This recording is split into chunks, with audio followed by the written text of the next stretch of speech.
ఆకలిస్తుంది కదా అని ఆకాశం వైపు చూస్తే నిప్పులు చిమ్ముతూ మండుతున్న సూర్యుడు ఒక చిన్న పండులా కనిపించాడని ఒక్క దూకు దూకి 15 కోట్ల కిలోమీటర్ దూరంలో ఉన్న సూర్యుడిని మింగబోయాడు. అలాంటిది ఆ హనుమంతుల వారి ఆకారమే. ఒక్క దూకుతో 100 యోజనాల సముద్రాన్ని దాటిన ఆ హనుమంతుల వారి వేగం ఎంత? చూసి రమ్మంటేనే లంకను కాల్చి నవగ్రహాలను ముల్లోకాలను తన ఆధీనంలో ఉంచుకొని అసలు మరణాన్ని జయించిన ఆ రావణాసురుడితో నువ్వెంత నీ బతుకెంత అని ఆ రావణాసురుడి సింహాసనం కంటే ఒక్క అడుగు ఎత్తులో కూర్చొని సవాలు చేసిన ఆ హనుమంతుల వారి ధైర్యం ఎంత? సంజీవి కొమ్మను తెమ్మంటే ఏకంగా కొండనే పెకిలించి తెచ్చిన ఆ హనుమంతుల వారి బలం ఎంత?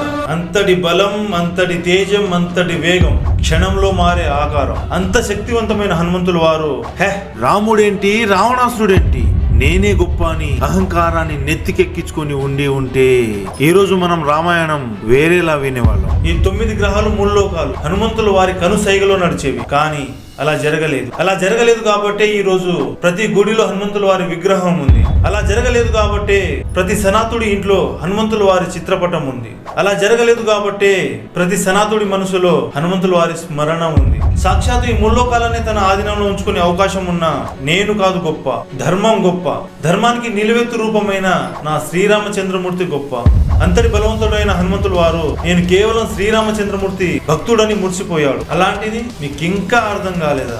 ఈ సమస్త లోకాన్ని శాసించగల బలమున్నవాడే ధర్మానికి భక్తుడయ్యాడు. అలాంటిది నువ్వెంత నేనెంత? మీకింకా అర్థం కాలేదా ధర్మం ఎంత గొప్పదో? మీకింకా అర్థం కాలేదా ధర్మం ఎంత బలమైనదో? మీకింకా అర్థం కాలేదా ధర్మం ఎంత అనంతమైనదో?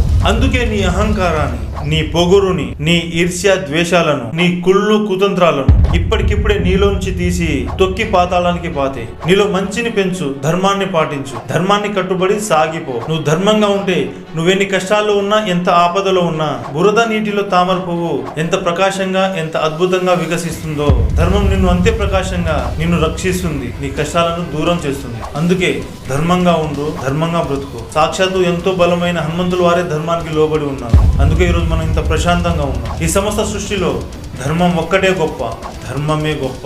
ఈ వీడియో మీకు నచ్చినట్లయితే లైక్ చేయండి, కామెంట్ చేయండి. అండ్ నా నుంచి మరిన్ని వీడియోస్ మీకు కావాలనుకుంటే నా ఛానల్ని సబ్స్క్రైబ్ చేసుకోండి.